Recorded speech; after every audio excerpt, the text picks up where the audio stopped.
Hello techies, we're back with another Tech for Techies video. We're going to be doing an unboxing today of the 40 ampere USB version from the UPS1600. So this is a brand new one I got, so we're going to have to open it up. But before I open it up, what we want to look at is actually the label, because we put a lot of information on the label itself and we want to make sure that the customers have an idea what exactly all's on the front here. So we're going to start from the very beginning. It's a SITOP UPS1600 device. It's a power supply. It's an uninterruptible power supply that has a battery connected to it, which is a separate product. We require an input of 24 volts. We have an output of 24 volts, and it can deliver up to 3 amperes for charging a battery. It is a 40 ampere device, so we can connect a load up to 40 amps, and it has the technical feature of having a power boost and extra power, which means that we can do for short pulses up to 120 amps to maybe support IPCs and other peak loads that would come up that you would have for your output. Important is the MLFB, or the order number, because that gives you a reference directly on the front what exactly the device you may have ordered or what you've been specified for your application. And as this device, as modern devices do, has software on it, we have right on it the product state and the firmware version. So you can also immediately identify, okay, this product is the same version I have, or will I have to upgrade it to the current one that I have in my application.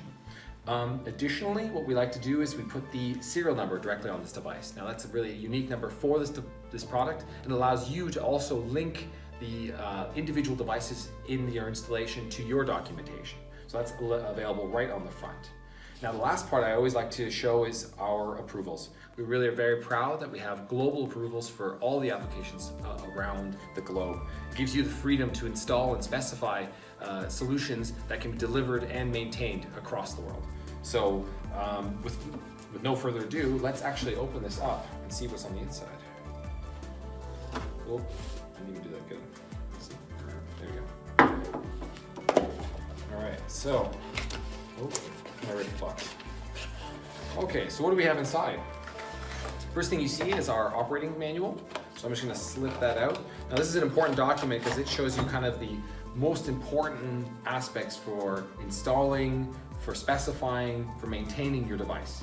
The extended version, of course, is online. You can download as well, but you can also download this document online. So we'll include a link for that, that you can read the most important information before you get started. But I'll just put that to the side for now. What we have now is actually just the product left over. So I'll just take that and put this box to the side. Okay, now we have our UPS1600 out of the box. It's a little bit wider than the 20 and 10 amp device, but in every other aspect, it's actually identical. So, I mean, for double the output, of course, we're gonna have to increase the size a bit. What we have is 8 LEDs. In this version, we have the USB version, so we have a connection down there, but that means the last 4 LEDs are not actually defined, as they are for the Profinet version. The top LEDs are actually very important though, and they're the same for all devices, relevant from the output or the communication connection. We have the OK or battery LED, and that tells you whether the system is being inputted by a voltage that's okay, or what did I have to switch to my battery to maintain the output.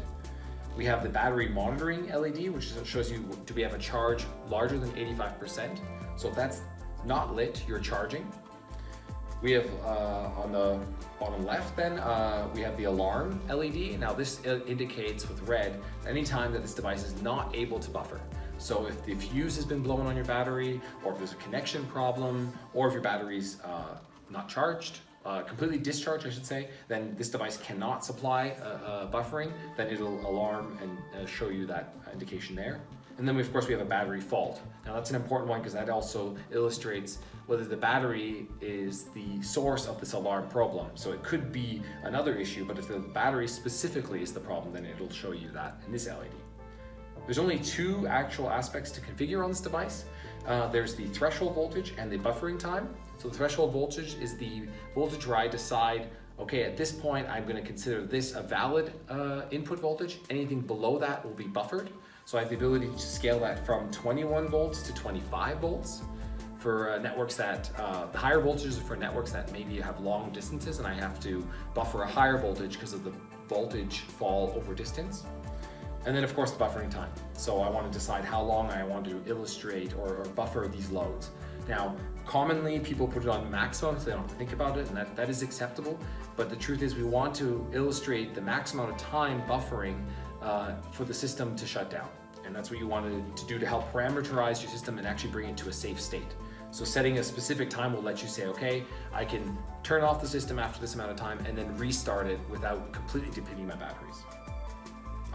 As the packaging, we have some small data points here. We see that it's a 24 system with 40 amps, the MLFB for your orders, and our product state indicator. So this allows you to also monitor changes to your system. If you were to change some parameters, you can simply indicate it on the front here on this little box to illustrate that the application has changed. Now, if we look at the bottom, we see a bit more of the connections that we'd have to wire into the system. So actually, let me angle it this way. This is better to start. So we have our main input voltage for the 24 volts that goes here, X1 plus and minus. We have the output voltage to your load, plus and minus, and the battery, the UPS1600, you connect here with the plus and minus. Now we go to the bottom, and now we have is the connection. So those are the main terminals. Now we have the communication terminals. Now there's 14 pins, and they illustrate basically what we see displayed on the front here, but now via hard contacts for your PLC. Now they are defined all on the side. We have a printed diagram here of all the different meanings. The most important, this one comes actually pre-wired for you, is the on-off. So you have the ability to disable your DC UPS in the event of an emergency and you do not want a buffer. That would be the ability to connect that to a switch and then simply turn it off. The other one that's important to know is the battery connection, the one that goes to the actual UPS battery, the 1100, and that is with terminals 11 and 12. And lastly we have is the USB connection. Now that offers, again, all the information I have on this device, but now through communication to our software, SITOP Manager, which you can also download. And that gives you the ability to actually program this device with saved configuration files, integrated into TIA portal, and completely control this device from remotely.